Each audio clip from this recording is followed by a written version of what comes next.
नमस्कार, मैं doctor Shailaja Nagendra, SPC government college Ajmer, समाजशास्त्र विभाग से आज का निर्धनता का चैप्टर का इस भाग में स्वागत करती हूँ। इस भाग में अपन निर्धनता के दुष्प्रभाव समाज पर देखेंगे, व्यक्ति पर और समाज पर। गरीबी को किसी भी दृष्टि से किसी भी समाज में उचित नहीं ठहराया जा सकता है। हर व्यक्ति चाहता है कि धन अर्जित करे, जीवन स्तर को ऊंचा या उन्नत पहुंचाए।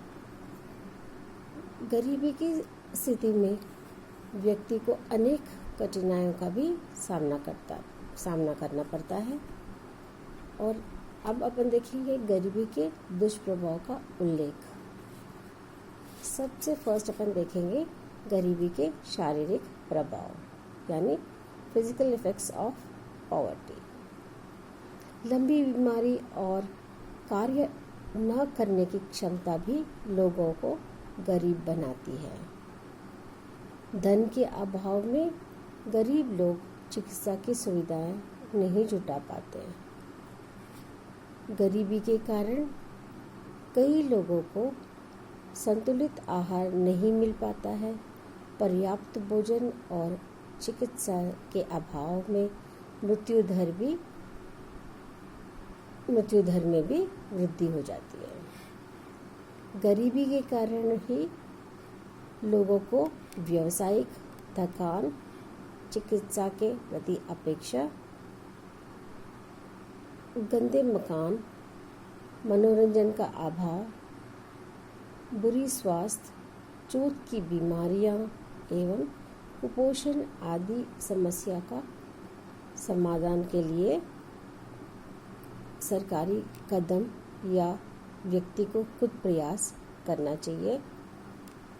और ये सारी समस्या के कारण बेकारी, बेरोजगारी के कारण गरीबी और आगे बढ़ते जाता है। अभी अपन देखेंगे मानसिक प्रभाव यानी मेंटल इफेक्ट्स। गरीब कुपोषण और चूत के बीमारियों को जन्म देती है, जिनका मानसिक स्तर पर भी प्रभाव पड़ता है। गरीबी कुपोषण के लिए और कुपोषण मानसिक कमियों के लिए उत्तरदायी है। गरीबी के कारण उचित शिक्षा दीक्षा नहीं होने पर बुद्धि का विकास पर भी प्रभाव पड़ता है। वर्तमान में सरकार द्वारा निम्न और पिछड़े जातियों को आर्थिक एवं शैक्षणिक सुविधाएं दी जा रही है, जिससे उनका मानसिक क्षतिज भी विस्तार हुआ है। गरीब परिवार की सामाजिक प्रतिष्ठा भी गिर जाती है। बच्चे बिगड़ जाते हैं और आवारापन बढ़ जाती है। सदस्यों में हीनता की भावना और निराशा पैदा हो जाती है। ऐसी स्थिति में परिवार का सुचारू रूप से चलाना संभव या असंभव हो जाती है। संभव नहीं हो पाता है। गरीबी के कारण लोगों का जीवन स्तर गिरता है। वे अपनी मौलिक आवश्यकताओं की पूर्ति भी नहीं कर पाते हैं। गरीबी के कारण वैयक्तिक विघटन भी उत्पन्न हो जाती है। वह शारीरिक व मानसिक बीमारियों तथा कुंठा, हीनता, निराशा आदि की भावना से ग्रस्त हो जाते हैं। अभी अपन देखेंगे सामाजिक प्रभाव। गरीब व्यक्ति की सामाजिक प्रतिष्ठा, पद, भूमिका आदि को भी प्रभावित करता है। अधिकांश अपराधी, बाल अपराधी, भगोड़े, आवारा एवं मानसिक रूप से असंतुलित व्यक्ति गरीब परिवार के ही होते हैं। गरीबी लोगों में हीनता की भावना पैदा करती है और ऐसे लोग दूसरों से प्रतिस्पर्धा करने में असमर्थ रहते हैं। गरीबी गरीबी को उत्पन्न करती है। Poverty begets poverty. निर्धनता एक कुचक्र है। लोग इसलिए बीमार रहते हैं कि वे गरीब हैं। लोग गरीब इसलिए है कि वो बीमार है। उसकी कार्य क्षमता घट जाती है। कार्य क्षमता घटने पर कम आयु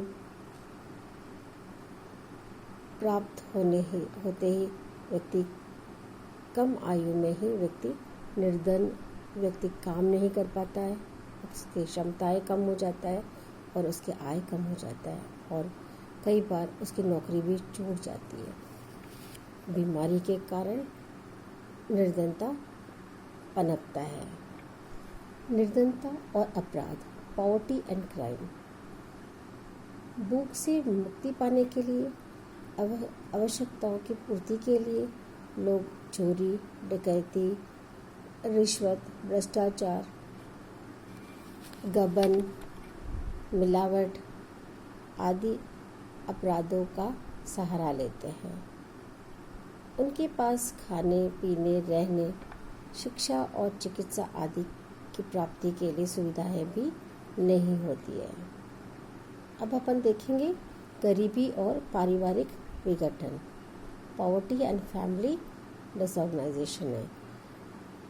कम आय होने के कारण परिवार के सदस्यों की आवश्यकताओं की पूर्ति नहीं हो पाती है।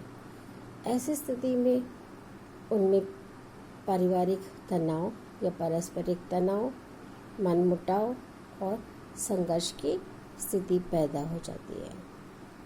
नेक्स्ट अपन देखेंगे भिक्षावृत्ति, बेगरी। गरीबी भिक्षावृत्ति के लिए भी उत्तरदायी है। गरीब लोगों के पास पर्याप्त साधन नहीं होती है। व्यावसायिक प्रशिक्षण, ट्रेनिंग और शिक्षा का अभाव होता है। शारीरिक क्षमता के अभाव में कठिन परिश्रम नहीं कर पाते। ऐसे लोग भीख मांगकर जीवन यापन करते हैं। अभी अपन देखेंगे दुर्व्यसन में वृद्धि। गरीबी के कारण लोग मानसिक चिंता एवं निराशा से ग्रस्त हो जाते हैं। इससे मुक्ति पाने के लिए कई बुराइयों को पाल लेते हैं। कई लोग तनाव को कम करने के लिए शराब पीने लगते हैं, जुआ खेलने लगते हैं और अन्य बुराइयां पालते हैं।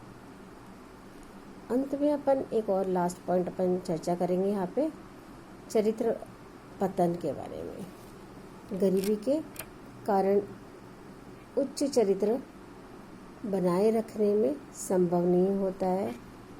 परिवार के भरण पोषण के लिए कुछ स्त्रियों को वेश्यावृत्ति को भी अपनाना पड़ता है ताकि उनके बच्चे, उनके परिवार और उनके परिवार के सारे सदस्यों का भरण पोषण भी वो ध्यान रखें।